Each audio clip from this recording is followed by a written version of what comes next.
Thank you. I'm taking the opportunity to welcome you all and to welcome the representative of the President of the Supreme Court and President Vujanović, Deputy Prime Minister Mr. Lukšić, Mr. Donfrey, Mr. Branko Hrvatin, and all the participants of this event. I'm really honored to participate today in this important event. Before moving on to the part regarding the competence of the Ministry dealing with the protection and improvement of human and minority rights and freedoms, allow me to say something about the human rights in the light of the international document. Basically, the capacity of any human right, the fact that he is born as a man or a woman, has certain rights and freedoms, and they are basic and constitutive elements of our legal order. We all enjoy our rights.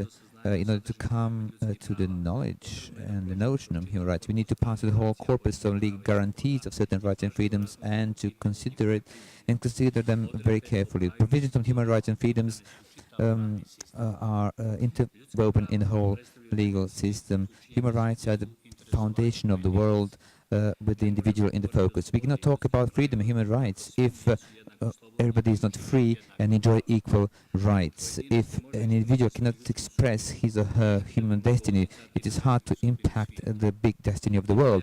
The idea of human rights dates back to 100 years now. Human rights are universal, inalienable, and all human rights are equally important and mutually dependent. In the area of the protection of human rights and freedoms, two basic international organizations exist: United Nations and the Council of Europe.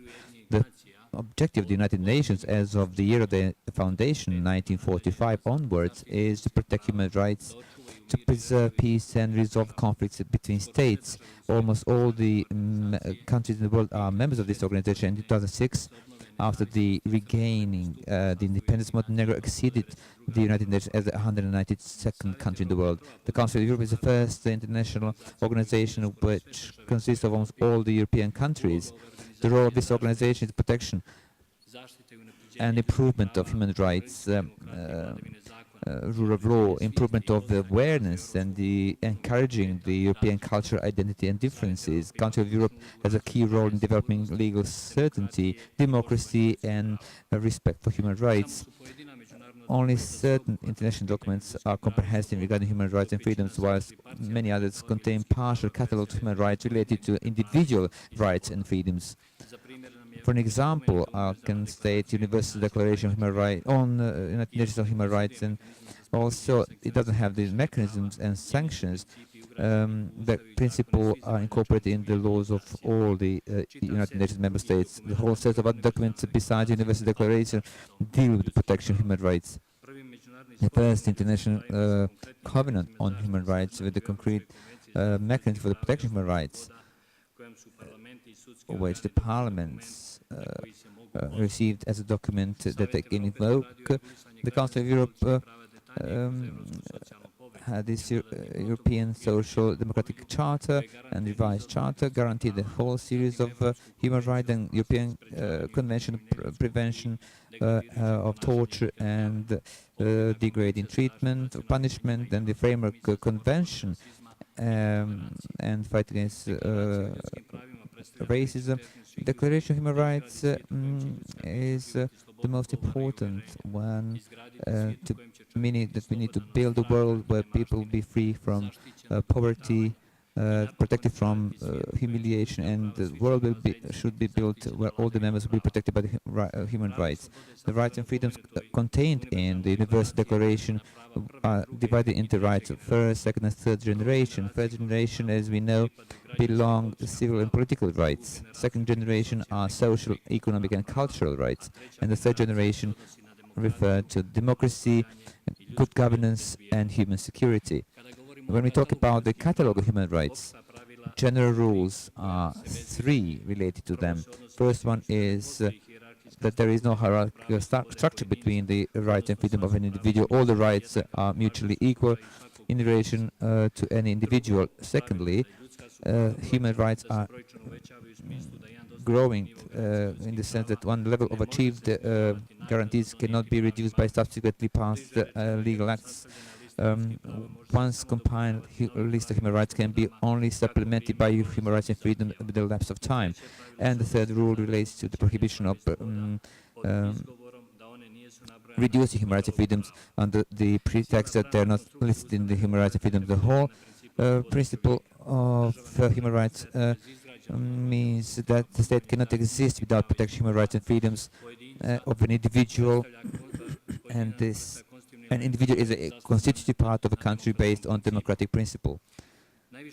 The highest legal act is a constitution of Montenegro. Besides guaranteeing the human rights and freedom, it guarantees the individual human rights and freedoms, the political freedoms, economic freedom, cultural freedom, and special minority rights. The duty to respect human rights and freedoms belong to the state and the state authorities, also international communities, that the country transpose certain competencies have the duty to protect these rights as well. Furthermore, everybody is obliged, not only the country and the state, to respect the human rights and freedom, and so therefore this is also related to physical, natural persons and legal persons. And now I'm going to say something which I wanted to say at the first place on behalf of the Ministry of Human Rights and Minority Rights, to tell you what we deal in our ministry. First of all, I'm going to mention the protection and improvement of human rights and freedoms and minority rights and freedoms in the sense of greater respect for these rights, a greater degree of protection of these rights. In our work, we undertake legislative activities which are compatible with the recommendations of the European Commission, and we have legislation which is fully harmonized with the European standards of this area. This year, we amended two umbrella laws, law on prohibition of discrimination, law on protection of ombudsperson, and by that we made a great step forward in harmonization of legislation with the acquis communautaire. New amendments incorporated new mechanisms for protection from discrimination on any grounds.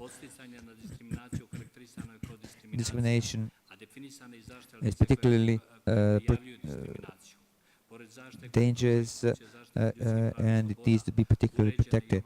We also regulated the area of judicial protection, the inspection services, and records on all the cases of recorded discrimination extended to this prosecution and police, and we increase the sanctions as well. We define special forms of discrimination, but emphasizing the more severe forms of discrimination. I would like to especially say the racial discrimination and discrimination on the grounds of religious or segregation, sexual orientation, gender identity, hate speech, and many other forms and grounds for discrimination. These amendments of the law on protection on the prohibition of discrimination created all the assumptions for the fight against discrimination, which will create conditions for the full implementation of the principle of equality. I'm going to emphasize also the principle of equality, because in our competence is the protection of vulnerable social categories, marginalized communities who do not still feel as equal members of our community. I'm talking about the persons with development problems, LGBT population, Roma and Egyptian population, and all others who consider their basic human rights have been endangered. With the coming to force of the amendments of these two laws, we achieved greater protection of any citizen from any form of discrimination, and efficient implementation and practical application will lead to greater degree of awareness and importance of relevant institutions and public regarding the enjoyment of human rights and freedoms. We have undertaken protection of a person with disability, which also will be additionally elaborated this year, because this is a protection from discrimination and not establishing their social rights. I'm going to say that the priority objective of the government of Montenegro is the affirmation of the protected legal and human rights standards, especially the fight against discrimination. So far, government developed a whole set of policies regarding the promotion of the rights and freedom of LGBT persons with the implementation of the law and protection from discrimination, strategy for the improvement of quality of life of the LGBT population for the period 2013-2018, adopted last year.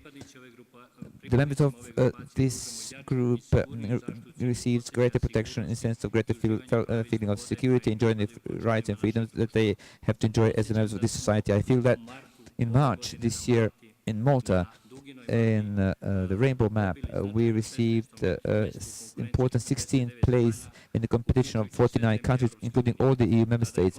Then it was concluded that Montenegro in the past several years has made considerable step forward in regards to respect basic human rights of the LGBT population. Through strategy for the improvement of the position of Roma and Egyptians for the period 2016 12 to 16, the Roma population as the most marginalized group in all societies, even in ours, receives greater importance in their respect in our society. We work intensely on regulating their legal status, on education, where we have achieved great progress so far in healthcare and social welfare, and the issue of their housing. Certainly, we do not reduce the intensity of work on the protection of discrimination, poverty reduction, and establishing gender equality in this area. Dear ladies and gentlemen, Montenegro has been recognized as a multi-ethnic, multi-religious, multicultural state. In the institutional sense, the minority peoples achieve high-quality protection of their rights through 6 national councils of the minority funds, which you have heard from Mr. Vujanović. Besides these constitutional rights, Montenegro guarantees to all the communities the improvement and protection of their identities. This set of rules is regulated by the law on minority rights and freedoms. This law, as well as the strategy for minority policy, guarantees the protection of national minorities' identities and protection from assimilation of minorities, as well as enabling effective participation of minorities in public life. Also, Montenegro has recognized the importance of women in society, and according to that achieves the assumptions in strengthening this role and greater participation of women in social and political life, economic strengthening of women, and protection from family violence in all the segments of society. We achieved this to the existing law on gender equality and the adopted activity plan for the achievement of the gender equality plan. Active work on the promotion of these rights in the municipalities and achieving all the mechanisms for gender equality in local communities, with the purpose of the fact that the equality of men and women be our daily life and what we now are to undertake in our future life is to increase the participation of women in every walk of life. There are 52% of women in our society, and therefore we need to use their capacity. Now I have to say that we are the epoch recognize the importance of individual society, and we recognize person as a concrete value of what society actually is. Thank you very much for your attention, and I wish you successful work of this conference.